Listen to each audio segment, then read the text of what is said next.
Here you go then. Quite a bit to get through in this week's Talking Points. Charlotte Jones, Jimmy Moffat, David Yates from the Daily Mirror. Here we go then. What is first? The Mullins 8. 8 Grade 1s, 8 wins for Willie Mullins, exceeding perhaps even his own expectations. Not all the results we expected, David Yates, out of the Dublin Racing Festival. Did it take away from the joy of the event or not, in your mind? Being brutally honest, it took away some of the interest for me, yeah. I don't have any personal slight against Willie Mullins. He's the master of his trade, and he's risen to a position where he's able to field 29 runners of the 48 in those eight Grade 1s. As a journalist who writes about the sport, and an integral part of that is human interest, well, it's obviously more interesting to interview Jimmy Moffat and Charlotte Jones after winning a big race than it is a trainer who's won, you know. If we take the 8th Grade 1 out of it, if you go up to Willie Mullins after the 7th and say, lazy journalist question, but how do you feel? He's going to say, well, pretty much the same as for the last 6 months. Hopefully he'll say, think of some better questions next time. OK, all right. Man from the Mirror. Right, OK. That was a silly thing to say, and people say, oh, well, if you can't think of anything better to say, then But I think everyone knows you the take point my you're driving point. at. Totally.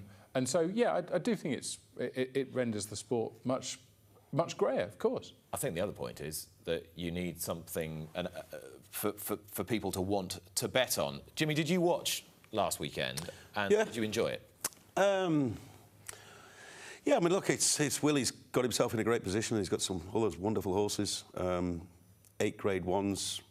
I did read I think an article Richard Forrestal said he felt there's far too many Grade 1s in Ireland, and Willie has most of the best horses, and he's able to separate those horses. And wouldn't it be interesting if there was less Grade 1s where they had to take each other on a little more? But he seem to be doing that anyway, because there was 2 or 3 in each race. So yeah, but there's some wonderful, fantastic trainers in Ireland, as we all know, and it just seems a little sad that they're all going to Willie. Let's talk about the Caldwell Sale, because love has been spread a little bit this week. This is the Andy and Gemma Brown dispersal sale that was triggered at very late notice. There were 27 lots, and they realised a huge amount of money. Here are the top lots. Caldwell Potter made €740,000, has gone to Paul Nicholls. Probably won't run at Cheltenham. Field Door stays in the yard, 620,000. Pied Piper, likewise, 570. A lot of different owners here as well, even though the majority went back to Cullen Trask. Staffordshire Knot made 510,000. He's still in the Supreme Novices Hurdle. Mighty Bandit has gone to Warren Greatrex, a couple for him. 2 high-profile lots went to Harry Derham, including Imagine, for whom Connections paid 320,000. So lots to take out of this, and a little bit of spreading of the love that I didn't expect, Charlotte, because some trainers, Warren Greatrex, Harry Derham and others, getting horses for big money, and there's clearly a lot of money out there still to be spent. I mean, clearly, like, it's one of those, isn't it? I mean, for me, if I had that kind of cash, I wouldn't really be looking at it as an investment, putting into horses, but it's more for the fun of the sport, which I think is brilliant. Obviously, we are a sport who are second behind football in the country and things in terms of the wealth. So it's good that the money is being put back into the horses and things like that. And at the end of the day, if people have got the money to spend, go for it. So the idea that, oh, hang on a minute, that's just too much money to spend for a gelding that has no residual value. You're like, well, these are people who got the disposable income, spend it how they want to spend it. Well, that's it. I mean, I wouldn't like someone to question me spending my money on shoes and things like that. But at the same time, if that's what they want to spend it on, then why not? And I mean, obviously, for these trainers who are getting these horses, then how great is it to have a horse like that and something so special to be able to walk through the yard? When you're out there just getting on with your job, do you have any concern for what horses have cost or anything like that? Does it even cross your mind? I mean, obviously, it has to an extent. Like, it does have to an extent, because, you know, everything... We have to be reminded that all of these horses that we're riding and looking after are being paid for. They are someone's horse. That is somebody's horse, which they're paying good money for. I mean, whether or not it's a cheap horse, an expensive horse, they are all still paying the same training fees. So you do have to look after them all with the same kind of care. that wouldn't go into it. But, you know, you just have to... Everything we do is about keeping these animals in one piece, and some of them are easier to keep in one piece than others. Some of them help you along the way, but for me, as a jockey riding them, well, I just want to win races. I don't mind what it's on. I just want to win races. And some quite interesting signs there from that sale. Just quickly, Dave, on, as I said, couple to Warren Greatrex, couple to Harry Derham. Plenty of people having a go as well. I know Noel Feely was having a go at a few. John Joe Neal was having a go at a few. More owners than you think are capable of spending £500,000. Yeah, absolutely. And that is, you know, looking at the different directions that some of those horses are going in. Personally, I see that as a positive thing. I thought Gordon Elliott was taking it all pretty well, considering he lost one of the highest profile horses in his yard to Paul Nicholls. He said he was tired, but you know, he got most of them back, and his staff did a great job in producing these horses as well. We're going to talk about him now. He's got 26 of the 94 Grand National entries.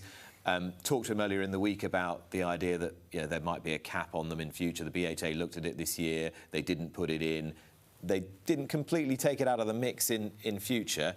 Jimmy, you're someone who's had a fancied runner in the Grand National, Highland Lodge, a few years ago. What do you think about... with now 34 runners, a huge proportion of them coming from one or two stables? I can only speak from my own experience. I've had been looking at over 3 runners in the Grand National, and I've entered 6 times, and 3 times they've got balloted out, and 3 times we've got in over different years. None of those horses would now get in down to the 34 limit, which is always known as the people's race. It possibly takes something away when you haven't got variation in the race. I personally would like to see a lot of individual trainers being in the race, and I would be in favour of the 4 limited... You'd be in favour of a cap? I'd be in favour of a cap of 4 runners, yeah, per trainer. Yeah, because I think, as Paul Nicholls said, it's not really in the spirit of the race, blanket entries. That's just my opinion, but... Gordon Elliott's opinion, he makes a very good case. Yep. I'm doing my best for every single owner of every single horse. I've worked really hard to get where I've got, he said, which he has. He started with absolutely nothing. He's grafted to get where he has. He owes it to every owner and every horse in that yard, and a lot of them are fully credentialed, Dave. And he actually said in an interview with me earlier this week, I am fed up with all these chippy comments I'm hearing from other trainers. What do you make of that? I personally don't like the idea of the cap. I think that, on the one hand... You made a very good analogy to me earlier on. Well, it wasn't that good an analogy. I mean, I said I felt like a Catholic priest talking about birth control, where part of you thinks, yeah, this will help the race in the short term. That's the cap, not the birth control. But in my heart of hearts, I cannot agree that a race like the Grand National, or indeed the Derby, or any of those marquee races, should be anything but an open race. But there is another side to this, and of course that is that I don't think this cap treats the real issue at the core of what's troubling British racing. I think it's a bit like a bloke going to the doctor with a chronic disease and he gets treatment for a spot on the end of his nose. You know, I don't think it gets to the heart of the root. It doesn't get to the root of the cause. Monbeg Genius, who is currently amongst the favourites for the Randos Grand National, will be allowed to run should Connections so choose, because even though he is owned by Doug Barrowman and Michelle Mone, or a partnership that includes Baroness Mone and Doug Barrowman, he is not part of assets that have been frozen. Is that right? You've been across the story? Yes, it's definitely... There are 2 aspects to this. Let's deal with the nuts and bolts first. There is a National Crime Agency investigation into the PPE that was sold by Medipro, the company owned by Doug Barrowman and Michelle Mone, and that essentially that was faulty, and thereby the money gained was gained fraudulently. As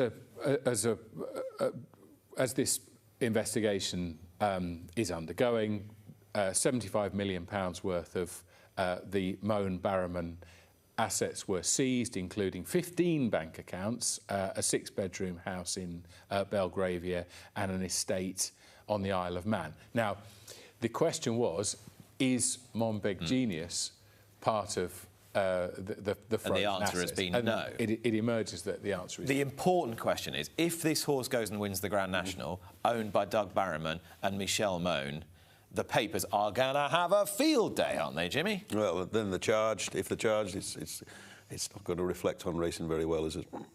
I mean, you can see the headlines now, can't you? You can see I can visualise, as we discuss this, the picture on the front page of Sunday's papers with the couple holding the trophy aloft. Maybe the senior steward of the Jockey Club in there as well, who may have been in the headlines during the COVID pandemic. It's an understatement, an extreme understatement. This is a disaster waiting to happen. Very bad luck for racing and the Grand National.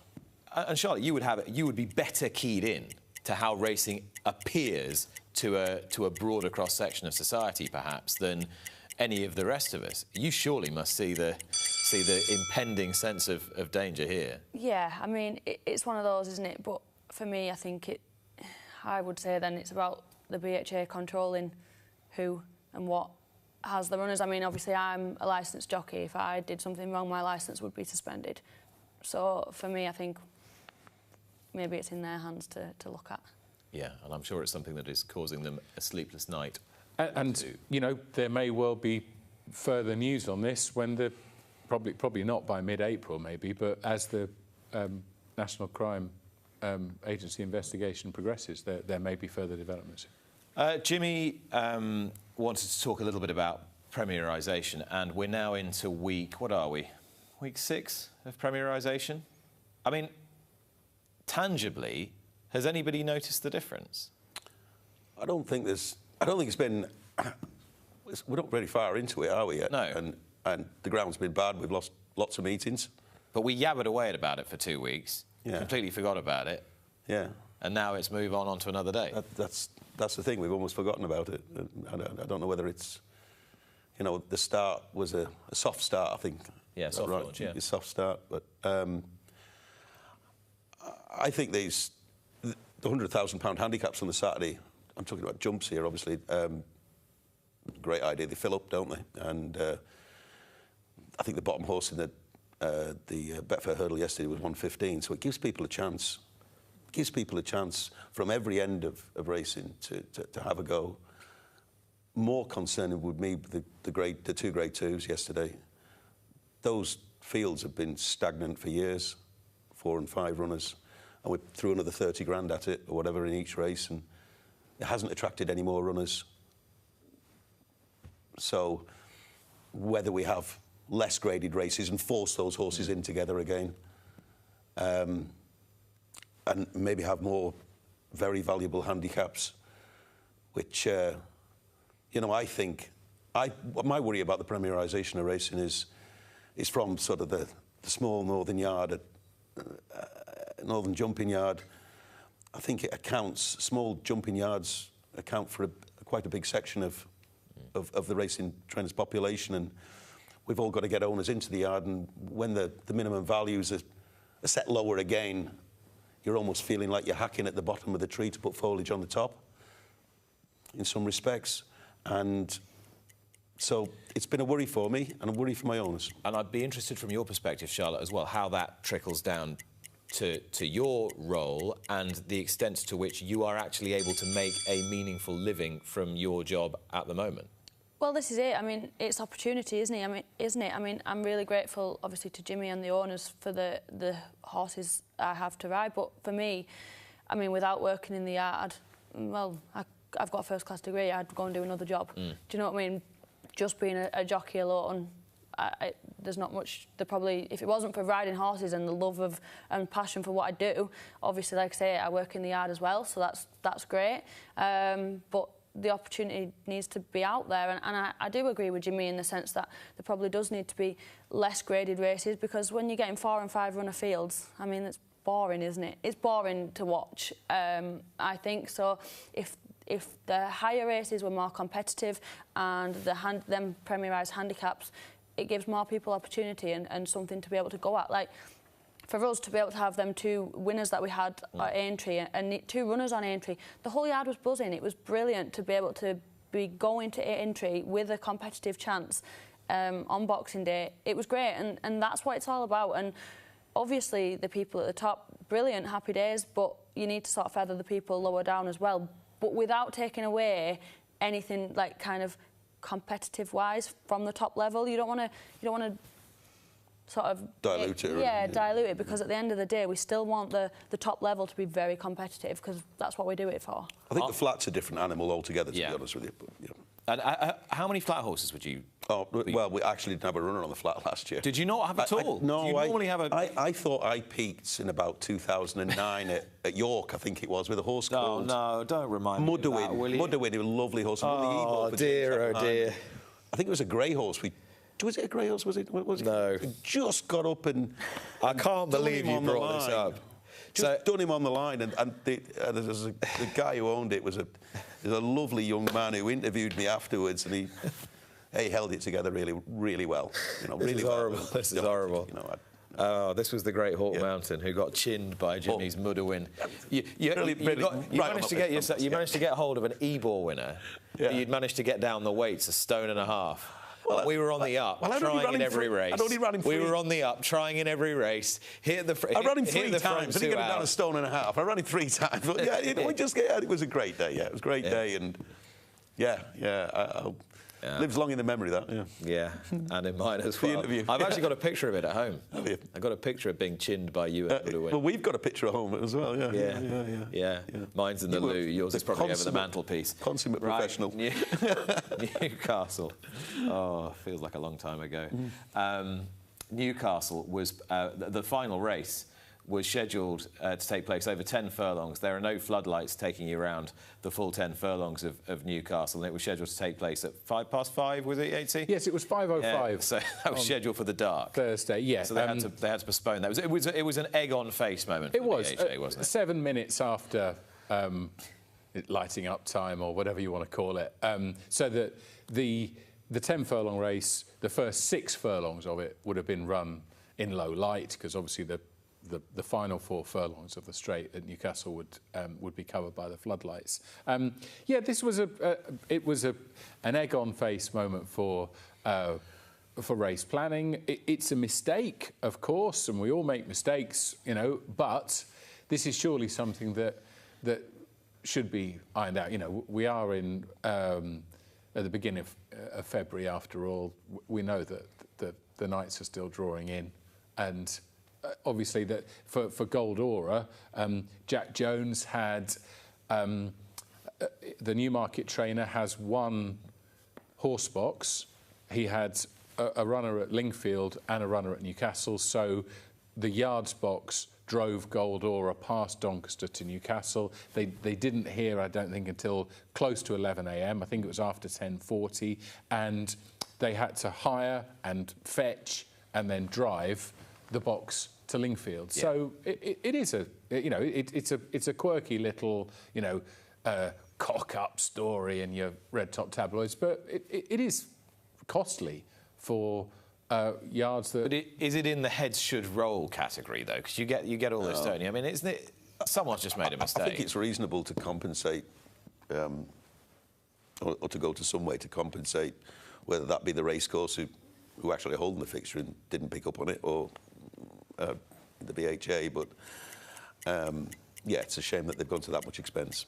The people who've travelled there. Having just introduced that red top tabloid sort of peak on them again in a few moments' time. Earlier in the week, several trainers, most notably Jed O'Keefe, stressed to MPs exactly how critical the situation was from a business point of view if the impact of affordability checks was felt any further.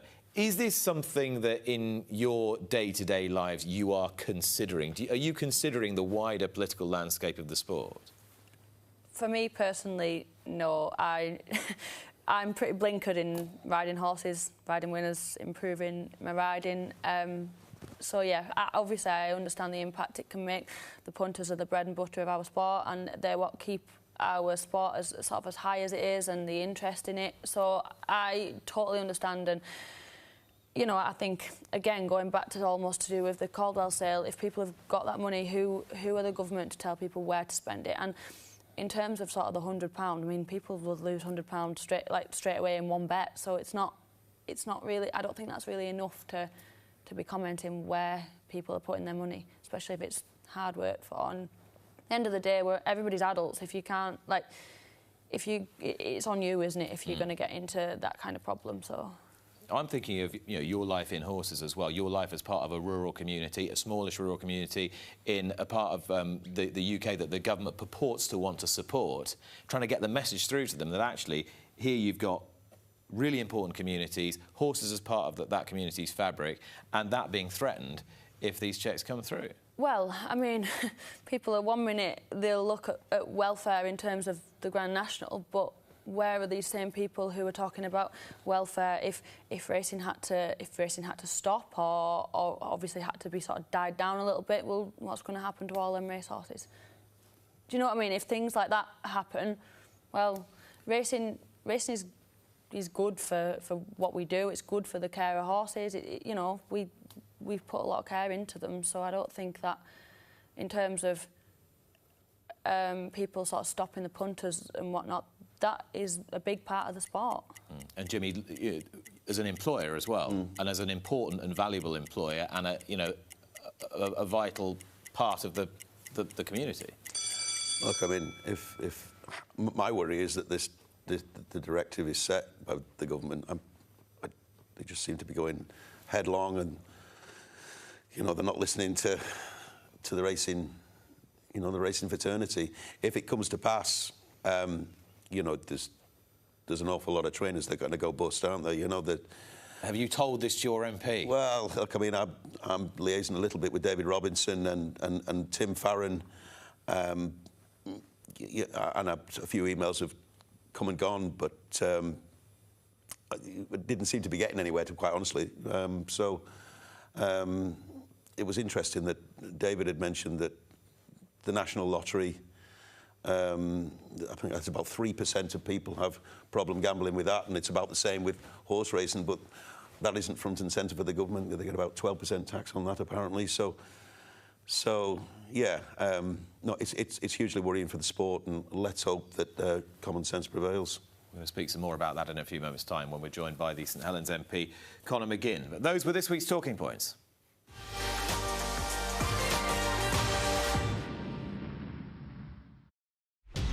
Watch live racing now on racingtv.com.